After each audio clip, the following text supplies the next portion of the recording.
Welcome to my channel सानी education hub. आप सभी का स्वागत है हमारे चैनल सानी एजुकेशन हब में। आज हम लोग गुलाम वंश के बारे में कुछ चर्चा करेंगे और पढ़ेंगे और समझेंगे इसके बारे में। यहाँ पर मैंने कुछ बहुत ही ज़्यादा इम्पॉर्टेंट क्वेश्चन है जो एग्ज़ाम के पॉइंट ऑफ व्यू से बहुत ही अति आवश्यक हो जाते हैं, तो वो हम लोग क्वेश्चन पढ़ने की कोशिश करेंगे। ओके, तो यहाँ पर हम लोग इस तरह से पढ़ेंगे कि हमें याद भी होते जाए। ओके, तो यहाँ पर हम लोग एक स्टोरी से रिलेट करेंगे हम लोग गुलाम वंश को। ठीक है, तो यहाँ पर और भी वंश हैं जो बहुत ही इम्पॉर्टेंट है, जो एग्ज़ाम्स में आते हैं। गुलाम वंश, खिलजी वंश, तुगलक वंश और सैयद वंश और लोदी वंश। तो गुलाम वंश में कुल 10 से 11 शासक रहे हैं। तो यहाँ पर हम लोग उतने ज़्यादा डीपली तो नहीं पढ़ेंगे, लेकिन यहाँ पर हम लोग शॉर्ट में इसका स्टोरी जानेंगे और बहुत ही जो इम्पॉर्टेंट क्वेश्चन है वो हम लोग यहाँ पर पढ़ेंगे। ओके, तो आइए हम लोग अपने क्वेश्चन की तरफ बढ़ते हैं। ये कोई भी अगर आप लोग एग्ज़ाम्स की तैयारी कर रहे हो तो किसी भी एग्ज़ाम्स के लिए ये बहुत ही ज़्यादा इम्पॉर्टेंट है। आप लोग पढ़ सकते हैं और अच्छे से इसको याद भी कर सकते हैं और रिवाइज भी कर सकते हैं, जो लोगों ने पढ़ चुके हैं वो। ओके, तो आइए हम लोग, पहला क्वेश्चन है हमारा वन लाइनर के तौर पर है, यानी कि जो पूरा स्टोरी है, स्टोरी में से ये छांट कर यहाँ निकाला गया है। ओके, तो यहाँ पर हमारा पहला क्वेश्चन क्या है? हमारा पहला क्वेश्चन है यहाँ पे, गुलाम वंश की स्थापना किसने की? तो गुलाम वंश की स्थापना किसने किया था?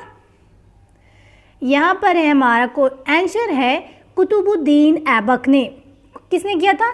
कुतुबुद्दीन ऐबक ने गुलाम वंश की स्थापना किया था। ओके, तो कुतुबुद्दीन ऐबक कौन था?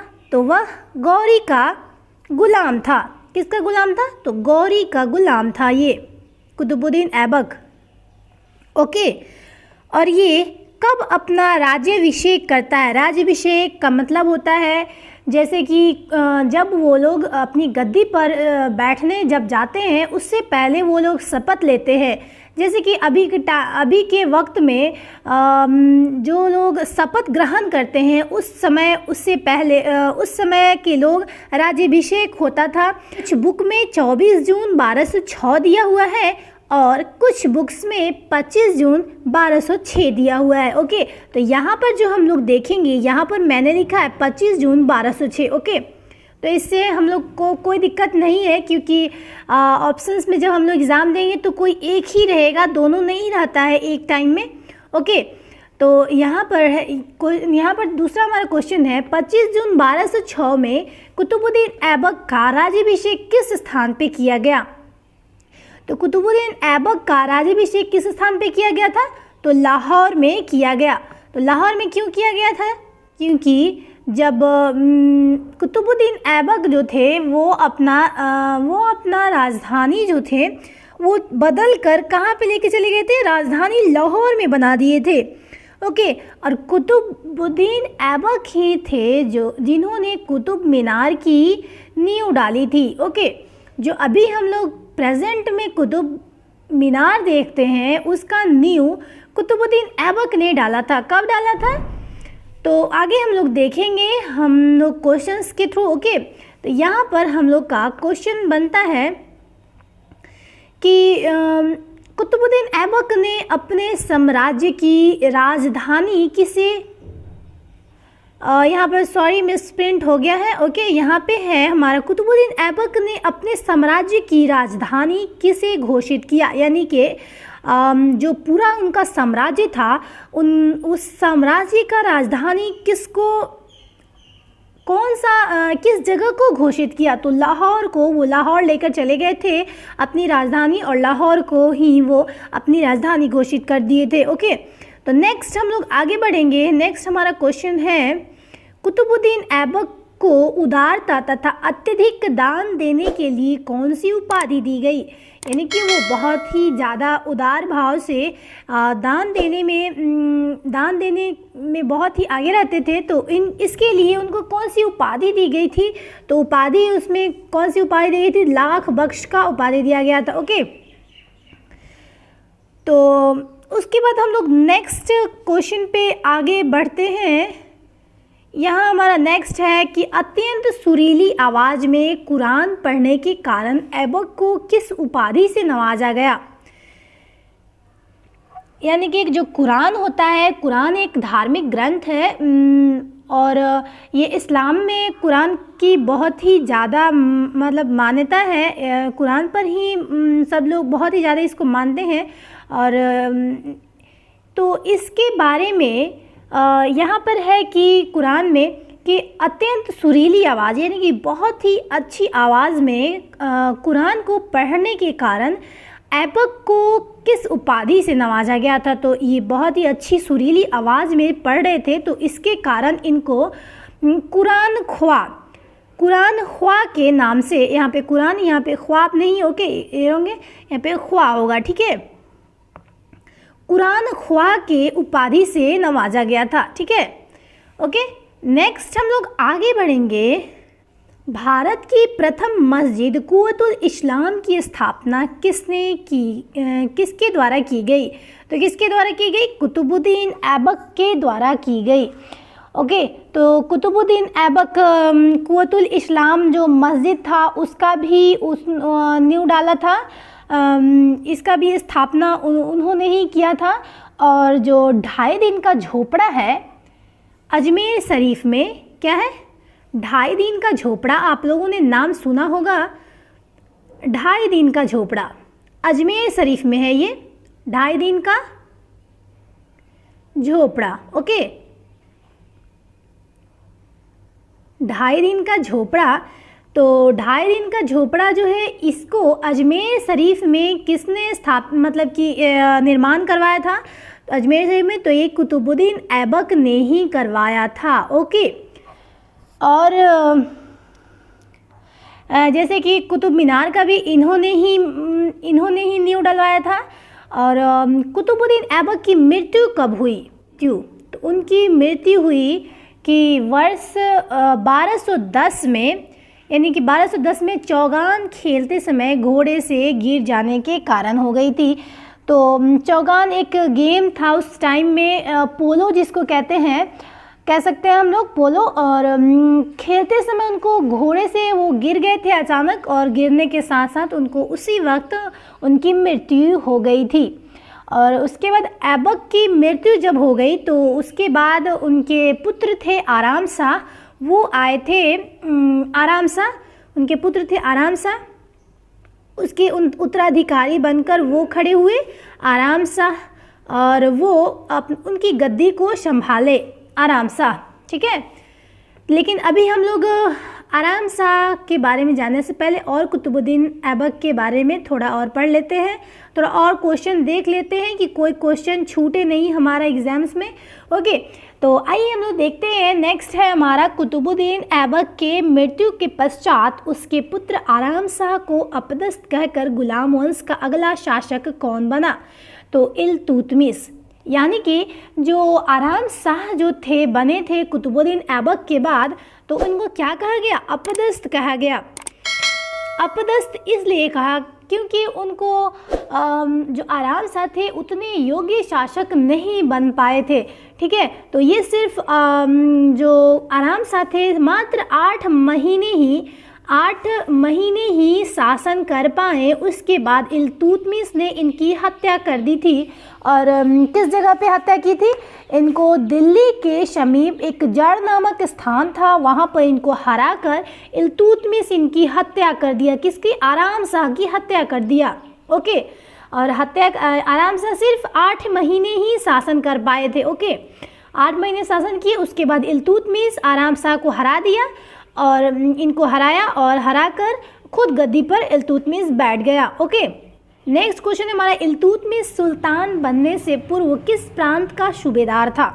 इल्तुतमिश जो है तो ये सुल्तान बनने से पूर्व किस प्रांत का सूबेदार था? तो यहाँ पर हमारा आंसर हो जाएगा बदायूं। इससे पहले हम एक और बात जानने की कोशिश करेंगे कि इल्तुतमिश जो था वो तुर्किस्तान का इल्बरी तुर्क था। कहाँ का था वो? तुर्किस्तान का इल्बरी तुर्क था, ओके, इल्बरी तुर्क था, ओके। कौन था? तो ये इल्तुतमिश था, ठीक है।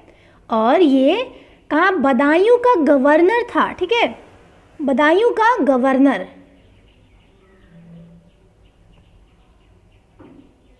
बदायूं का गवर्नर था और ये ऐबक का गुलाम भी था। कौन था? इल्तुतमिश ऐबक का गुलाम भी था और ऐबक का दामाद भी था, ठीक है। नेक्स्ट क्वेश्चन की तरफ हमारा नेक्स्ट है, दिल्ली सल्तनत का वास्तविक संस्थापक किसे माना जाता है? तो दिल्ली सल्तनत का वास्तविक संस्थापक इल्तुतमिश को माना जाता है। किसको माना जाता है? इल्तुतमिश को माना जाता है, ठीक है। एक को हो गया कि दिल्ली सल्तनत का संस्थापक किसने किया था, तो उस वक्त जब वास्तविक संस्थापक जब क्वेश्चंस में हमारे आएंगे तब हमारा उत्तर हो जाएगा इल्तुतमिश, ठीक है। लेकिन जब वास्तविक नहीं पूछेगा तब हम लोग लिखेंगे, तब हम लोग क्या लिखेंगे? कुतुबुद्दीन ऐबक। वास्तविक जब नहीं रहेगा तब हम लोग लिखेंगे कुतुबुद्दीन ऐबक, लेकिन जब वास्तविक संस्थापक लिखेगा तब हम लोग को लिखना पड़ेगा इल्तुतमिश, ठीक है। चलो हम लोग नेक्स्ट आगे बढ़ते हैं।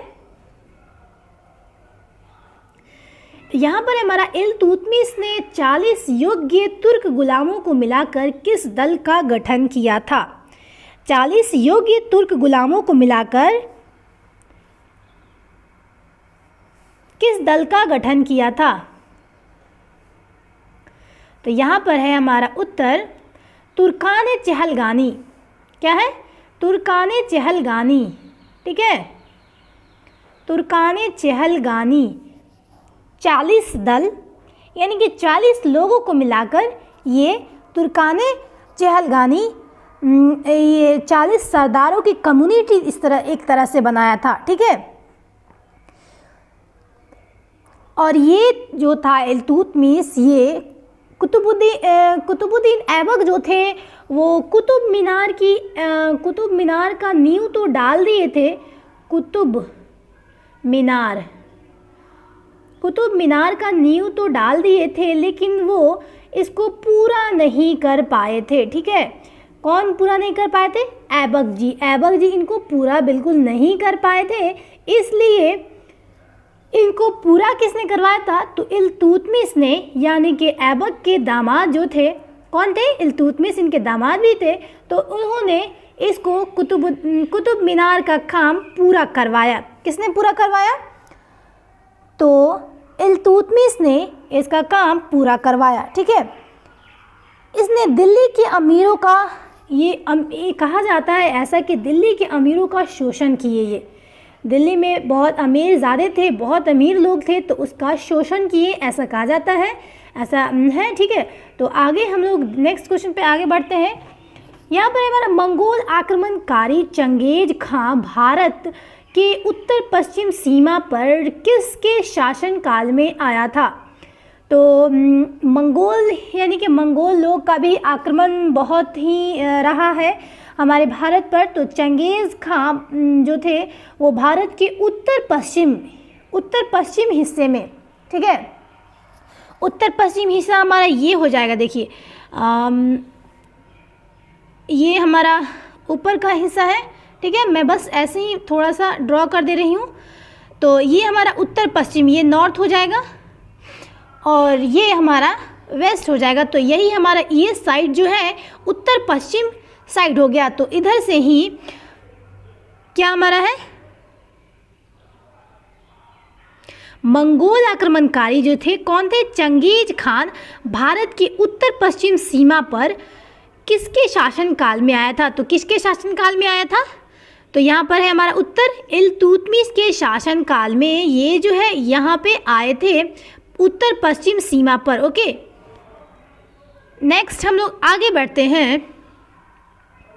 वर्ष 1236 में, यानी कि 1236 में दिल्ली सल्तनत की गद्दी पर बैठने वाली प्रथम व अंतिम मुस्लिम महिला कौन थी?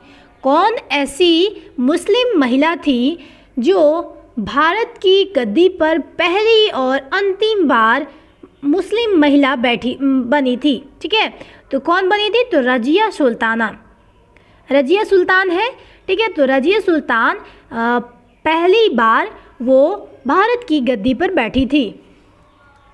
रज़िया सुल्तान के बारे में हम लोग थोड़ा सा मैं बताने की कोशिश करती हूँ। यह प्रथम महिला थी, ये तो हम लोग जान गए, लेकिन यह राज दरबार में पुरुषों की तरह चोंगा यानी कि ओवरकोट एक तरह से होता था, वो बिल्कुल जैसे पुरुष पहनते थे उस वक्त में, वैसे ही वो चोगा ओवरकोट पहनकर और कुला यानी कि टोपी, कुला कहा जाता है चोगा, और उस वक्त का ये ड्रेस होता था चोगा और यानी कि ओवरकोट कहा जाता है। ये ओवरकोट था और उसके बाद ये टोपी होता था जिसको कहा जाता है कुला, ठीक है, कुला कहा जाता है, लेकिन इसको हम लोग आम तौर पे अपनी भाषा में टोपी कह सकते हैं, कुला, और ये टोपी, इसको हम लोग आम अपने भाषा में टोपी कह सकते हैं। ओके, तो ये टोपी था, तो इसको पहनकर वो बिल्कुल जैसे पुरुष जाते थे उसी तरह जाती थी। और 1240 में क्या हुआ कि अल्तुनिया द्वारा किए गए विद्रोह को दबाने के लिए रज़िया को जाना पड़ा। कब? 1240 में 1240 में, और अल्तुनिया द्वारा विद्रोह हुआ था, बहुत ही बड़ा विद्रोह हुआ था। इसको दबाने के लिए रज़िया को जाना पड़ा और रज़िया का सेना नायक था याकूत मेनन था, जो उसके सेना का पूरा देख रेख करता था, जो मारा गया, जिस कारण रज़िया घबरा गई। वो सारा जो सेना का कमांड था वो बिल्कुल सारा सब कुछ याकूत मेनन के पास था, जो मारा गया, जिसके बाद रज़िया बिल्कुल घबरा गई और हताश हो गई थी, घबरा गई थी। तो तब तक अल्तुनिया ने इसे कैद कर लिया और बाद में अल्तुनिया ने ही इससे शादी भी कर ली थी, ठीक है। तो फिर बाद में फिर से दोनों मिलकर गद्दी प्राप्त करने की कोशिश की, लेकिन कैथल नामक एक जगह है जहाँ पर कुछ डाकू मिलकर रज़िया और अल्तुनिया जो इनका शौहर हो गया, जो शादी पहले तो नहीं था लेकिन बाद में शादी कर लिया इससे, तो उसके बाद रज़िया और अल्तुनिया की हत्या कर दी। किसने कर दी? डाकुओं ने मिलकर इन दोनों की हत्या कर दी और गद्दी पर पहुंचने से रोक दिया, ठीक है। तो इनकी कहानी यहीं पे समाप्त हो गई। तो नेक्स्ट अब हम लोग रज़िया सुल्तान के बाद आगे बढ़ते हैं, क्वेश्चन के बारे में पढ़ते हैं। ओके, रज़िया के सुल्तान बनने के पश्चात गुलाम याकूत को किस पद पर नियुक्त किया गया था? गुलाम याकूत को अमीर आखर, यानी कि उस वक्त हर पद का अलग अलग नाम होते थे, तो उस पद का नाम क्या था? तो अमीर आखुर, ठीक है, यहाँ पर नाम है अमीर आखुर। नेक्स्ट आगे हम लोग बढ़ते हैं। रज़िया सुल्तान ने विद्रोही अमीरों ने रज़िया की हत्या करवाकर किसे दिल्ली की सल्तनत पर बैठाया? तो उसके बाद उसकी हत्या हो गई, डाकुओं ने उनकी हत्या कर दी रज़िया सुल्तान की, ठीक है। रज़िया सुल्तान तो अब इनका कहानी ख़त्म हो गया, लेकिन विद्रोही जो थे, कुछ लोग जो विद्रोह किए थे, उन्होंने क्या किया? उन्होंने विद्रोही अमीरों ने, यानी कि जो अमीर लोग थे, अमीरों ने रज़िया की हत्या करवाकर, डाकुओं से हत्या, मतलब कहा जाता है कि उन्हीं लोगों ने रज़िया की हत्या करवाई थी डाकुओं से। तो हत्या करवा कर किसे दिल्ली की सल्तनत पर बैठाया था? तो किसे बैठाया था? तो बहराम शाह को दिल्ली की गद्दी पर बैठा दिया। ये दोनों रज़िया सुल्तान तो मर गई, उसके बाद इनको बहराम शाह को इनकी गद्दी पर बैठा दिया गया। ओके, नेक्स्ट क्वेश्चन आते हैं। दिल्ली सल्तनत की किस शासक ने बलबन को नायबे मुमालिकत पद पर नियुक्त किया? तो किस पद पर नियुक्त किया? नसीरुद्दीन महमूद ने। नेक्स्ट हम लोग आगे बढ़ते हैं। बलबन को उलूग खां की उपाधि किसने प्रदान की थी?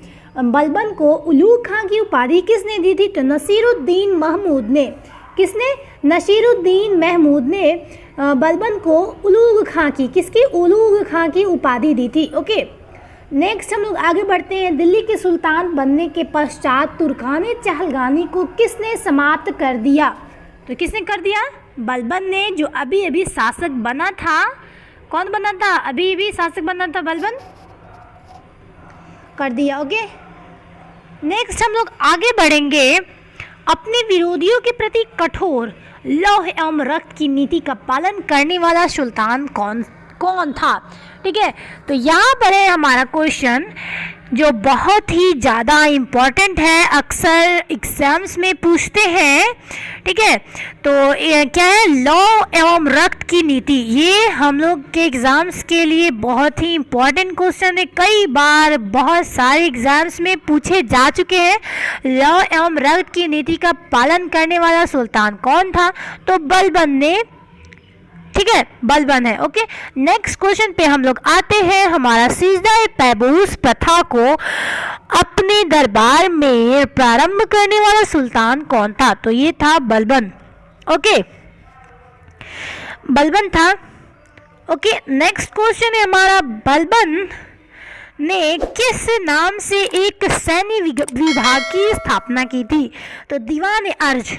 क्या नाम है, दीवान अर्ज। ओके, दीवान अर्ज नाम है इसका। ओके, नेक्स्ट क्वेश्चन पे हम लोग आते हैं, गुलाम वंश का अंतिम शासक कौन था, तो इसका शमसुद्दीन कैमूर्स, इसको कैमूर्स भी कहते हैं लोग। ठीक है, इसको हम लोग कैमूर्स भी कहते हैं, कहीं कहीं सिर्फ कैमूर्स भी दिया हुआ है, तो इससे हम लोग कंफ्यूज नहीं होंगे, सिर्फ कैमूर्स भी कह सकते हैं और शमसुद्दीन कैमूर्स भी कह सकते हैं। ठीक है, तो चलिए हम लोग ये इतना कंप्लीट हुआ, और इसके बाद इतना देखने के लिए आप लोगों का बहुत बहुत धन्यवाद। अगर आप लोगों को हमारा वीडियो अच्छा लगे तो प्लीज़ लाइक करना नहीं भूलें और हमारे चैनल को ज़रूर से ज़रूर सब्सक्राइब कर दें। ओके, और नेक्स्ट हम लोग यहाँ पर कुछ बाकी हम लोग देख लेते हैं। कुछ बाकी रह गए, कुछ नोट्स हैं यहाँ पर इम्पॉर्टेंट है। जो नोट्स में हमारा है कि भारत में तुर्की राज्य का संस्थापक कुतुबुद्दीन ऐबक को माना जाता है। भारत में तुर्की राज्य का संस्थापक कुतुबुद्दीन ऐबक को माना जाता है। कुतुबुद्दीन ऐबक ने कभी सुल्तान की उपाधि धारण नहीं की, इसने केवल मालिक और सिपह सालर का पद धारण किया। ठीक है, सिपह सालार का पद धारण किया था। ठीक है, नेक्स्ट है यहाँ पे हमारा, कुतुबुद्दीन ऐबक ने सूफी संत ख्वाजा कुतुब